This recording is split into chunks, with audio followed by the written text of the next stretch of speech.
زبا را روانه هفته کې واده کوم. I will tie the knot next week. نو تاسو وسوګورئ په دې سنټنس کې موږ محاوره استعمال کړله tie the knot، خو که موږ صرف داسې ووایو چې I will get married next week نو هم صحیح ده. د دوانو فقرو مطلب بالکل یو شان. الله الرحمن الرحیم. السلام علیکم ملګرو، امید دی چې تاسو ټول بخیر. د نن به ان شاء الله موږ یو بل ټاپک هم شروع کوو او هغه دی slang and idioms.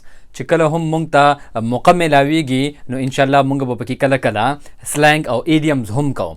اوس سلنګ او ایډیمز ویل کېږي څه ته؟ اول راځو سلنګ له. سلنګ ویل کېږي بول چال ته، خو دا یو داسې بول چال کم چې خلک د خپل ملګرو سره وایي، د خپل همزولو سره وایي. دا یو انفارمل ژبه وي.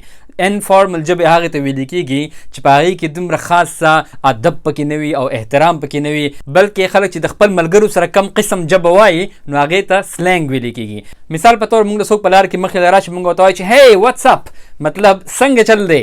نو دا وګوره، دا خو یو قسم لا داسې یو ژبه ده چې خلک خو د مشرانو سره نه وایي که نه، ادب پکې نه وي، احترام پکې نه وي، خلک د خپل همزولو سره وایي. نو دې ژبې ته ویل کېږي سلنګ.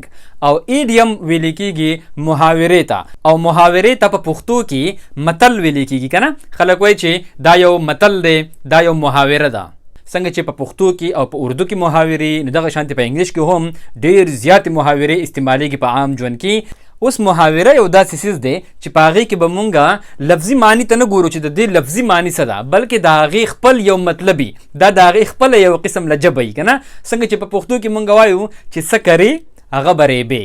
نو د دې که اوس مونږ لفظي معنی ته لاړ شو نو بیا خو به یو کس به پټي ته ځي او هلته کې به څه کري او بیا چې هغه وشي بیا به هغه ریبي. نو لفظي معنی ته به مونږ نه ګورو، بلکې چې څه کرې هغه به ریبې. مطلب دا دی چې تا څه عمل کړی وي د هغې بدله به تا ته میلاویږي. نو دغه شانتې د محاورې یو قسم د مطلب وي، په هغې کې به مونږ د هغې لفظي معنی ته نه ګورو. نو دغه شانتې په انګلیش کې چې کومې محاورې وي نو هغې ته ویل کېږي ایډیمز. او نننی اولنی ایډیم زمونږ دی tie the knot. tie the knot.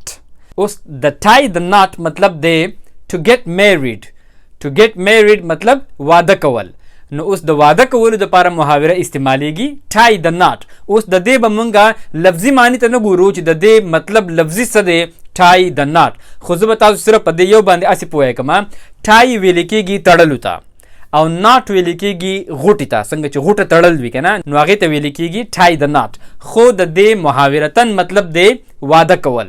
نو اوس کله چې موږ دا په سنټنس کې استعمالو نو موږ څنګه استعمالولی شو؟ I will tie the knot next week. زه به را روانه هفته کې واده کوم.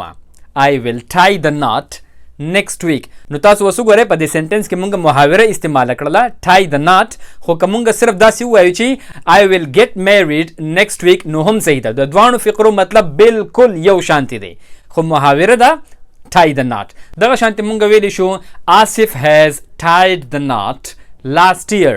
آصف تیر شوي کال واده کړی و. نو ګوره دلته کې به بیا راځي tied the knot، ځکه چې دا پرفیکټ ټینس دی که نه، has راغلی دی او د has سره بیا د ورب تھرډ فارم استعمالیږي. نو ځکه مونږ د ټای په ځای باندې tied وی. آصف has tied the knot last year. او last example Musa and Maryam are tying the knot next Friday.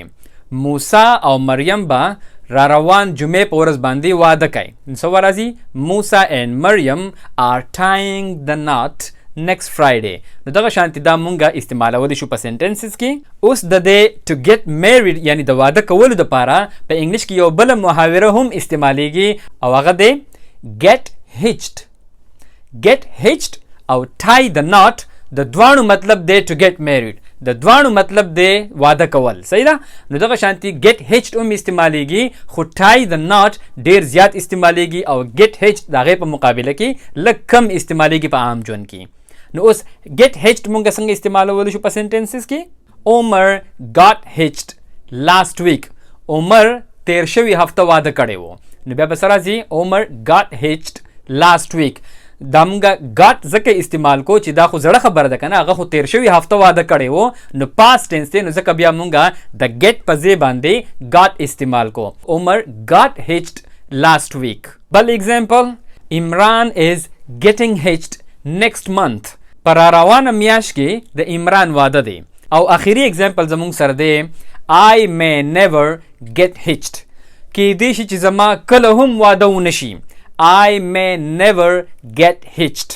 نو دا و زمونږه اولنې لیسن د سلنګ او د ایډیم.